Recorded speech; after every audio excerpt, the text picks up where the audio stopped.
Here it is, it's March 27th. We're getting pretty impatient for salmon and trout fishing. As we can see, the water on the outside of the break wall is starting to open up. The ice is piled against the break wall. And out towards the Giant, where all the huge salmon and trout are waiting for us, it's open. Just have to wait probably another week or so until we can get out from the boat launch. Let's go home and take a look at some of the new fishing lures we just bought from the store. Get a better view of Lake Superior from up at the park. As we can see outside the break wall all the way to the Giant, the water is open out to the Welcome Islands and out to Pie Island, so won't be long. Okay, here we are, we got home. Got our little bag of goodies. Let's take a look to see what we've got in there. So, first thing we got is we took a look at it at the store. So we got a number 1 size Dipsy. So this one's a fair bit bigger than the ones we'd been using last year. So you can see that's the 0, and this is the number 1. So one of the benefits to having the size 1 is that you can let out a lot less line, and it basically dives at a steeper angle than the smaller one. So with this one here, if we take a look at the chart, for 40 feet, and we usually go to setting 3 on it to basically pull it as far out as possible just to get away from the downriggers. We have to let out 129 feet of line as comparison for the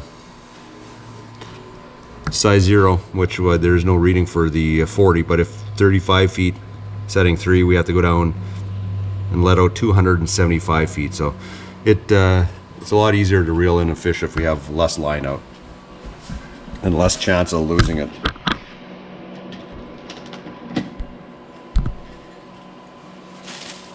And also ended up picking up a spool. This is 40-pound monofilament here. It's a fair bit thicker than what I got. I think the heaviest stuff I have is 20-pound mono suffix. That's going to be used for tying the flasher fly leaders. If I could find it here. What ends up happening is, so we buy these flasher flies here, we'll use them, and the leaders are going to start to get chewed up after a couple fish. It's still usable, but if you're in a tournament, it's good to retie these. You don't want to lose fish on a broken or frayed leader. So that, yeah, and just with these ones there, it's kind of convenient. I mean, even though we can see by the price it's $12.99, we're paying peak price here because it's peak season. Last year in the springtime when we went to buy these in midsummer, they had none left at the store, so we thought we'd get ahead of it, and even though we paid full price, at least we have them. So, and the other thing too, thought this year we'd try some scent gel. So this is Atlas Mike's Lunker Gent gel scent in the salmon flavor or formula.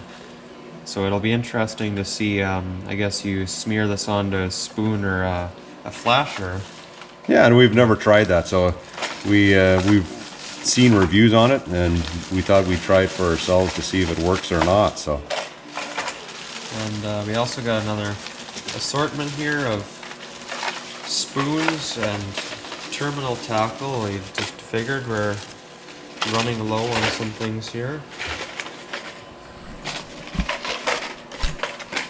So we got some 3/0 salmon Mustad hooks here. These are just going to be used for these trolling spoons. I like to use single hooks. I find that they don't get tangled, and you end up hooking the fish, and the single hooks I find hold better, and it's just a lot easier on the fish as opposed to treble hooks. Got those. And we got some dual lock snaps. These are Mustad, they're size 2 as well. And we also ended up getting some Brad's bead chain swivels.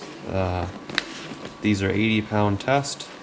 Normally what we run are these Mustad high-speed trolling swivels. These have worked great too. These are just a little bit cheaper. They're $6 as opposed to $9. Both do the same thing. They're gonna keep down line twist. So most of these spoons too, I like running the Northern King spoons. These are part of the Len Thompson brand.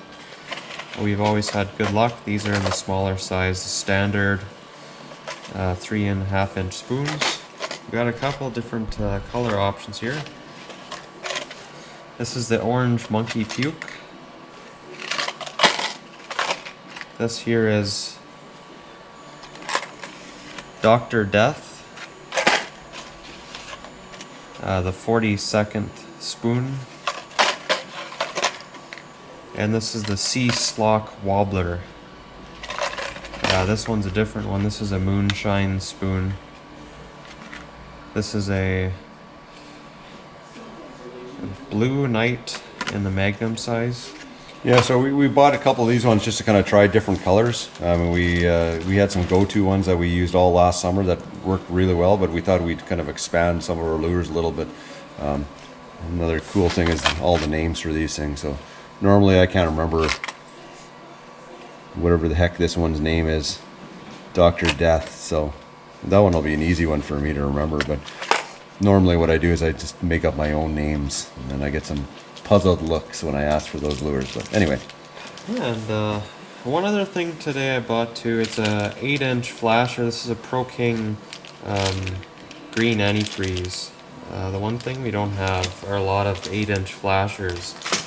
Normally what we've been running here, we all got an assortment of 11-inch paddles. This is just in one example. This is a Gibbs Highliner Guide Series. This is in the Paddy Wagon. So we can see what the difference in the size is. I mean, there's a considerable difference there. So sometimes it's a little more finesse. You need the bigger ones. Sometimes you need the smaller ones. So we thought we'd have a better selection just to be prepared for that. Yeah. Also have a Lure Jensen. This is another 8-inch. This is a Coyote flasher in the green UV. Gibbs Highliner UV Purple Haze. We've got a couple Moon Jelly Series Gibbs. And one thing we picked up this winter, this is another Gibbs Delta Tackle. This is a green UV inline spinning flasher. So that'll be interesting to try that this year. Yeah, so just this afternoon, just until we wait for some of the ice to melt, we're just going to work on putting away these lures into the tackle boxes. Oh, and I thought I'd like to say this too. Normally these flashers here, I find that the Lure Jensen ones specifically, the lower end ones, I'm not sure about the more expensive ones. The swivels they come with, they have one ball bearing swivel on them, and the other's just a standard swivel bearing. They're not very good quality and they don't spin very well. So what I end up doing is attaching a split ring and a Mustad high-speed trolling swivel, or you could use these bead swivels. I do that with all the flashers here. I just attach that. Depends what size. There's a couple different sizes you could buy. There's size 2 and 4 and 7. They really help keep down the line twist. What we've been doing too is utilizing these ball bearing crane swivels, snaps. These are really great too. At all different brands. You can buy VMC or Mustad brand ones. They work well too. Just to quickly attach flashers or dipsy diver rigs. Okay, let's continue putting away our tackle. We'll see you on the next video.